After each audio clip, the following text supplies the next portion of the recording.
ഈ channel subscribe ചെയ്ത് bell button click ചെയ്യൂ. മലയാള സിനിമയിലെ ചൂടൻ വാർത്തകൾ നിങ്ങൾക്ക് നോട്ടിഫിക്കേഷനായി ലഭിക്കും. ഇഷ്ട സീരിയൽ നടി വീടിന്റെ മുകളിൽ നിന്ന് താഴെ വീണ് മരിച്ചു. പൊട്ടിക്കരഞ്ഞ് സഹപ്രവർത്തകർ. പ്രശസ്ത ഒഡീഷ നടി നികിത അന്തരിച്ചു. കഴിഞ്ഞ വെള്ളിയാഴ്ചയാണ് നികിത വീട്ടിന്റെ മുകൾ നിലയിൽ നിന്നും വീണത്. വീഴ്ചയിൽ തലയ്ക്ക് ഗുരുതരമായി പരിക്കേറ്റ നികിത ആശുപത്രിയിൽ ചികിത്സയിലായിരുന്നു. തുടർന്ന് ആരോഗ്യനില ഗുരുതരമായതിനെ തുടർന്നാണ് മരിച്ചത്.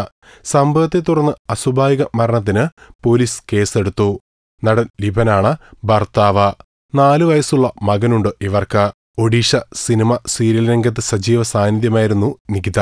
പോസ്റ്റ്മോർട്ടത്തിന് ശേഷം മൃതദേഹം ബന്ധുക്കൾക്ക് വിട്ടുനൽകും. താരത്തിന്റെ മരണത്തെ തുടർന്ന് സഹപ്രവർത്തകരെല്ലാം തന്നെ താരത്തിന് ആദരാഞ്ജലികൾ അർപ്പിച്ചു. കൂടുതൽ ഗോസിപ്പുകൾക്കായി ഈ ചാനൽ സബ്സ്ക്രൈബ് ചെയ്യൂ. ഗോസിപ്പ് ബസാർ.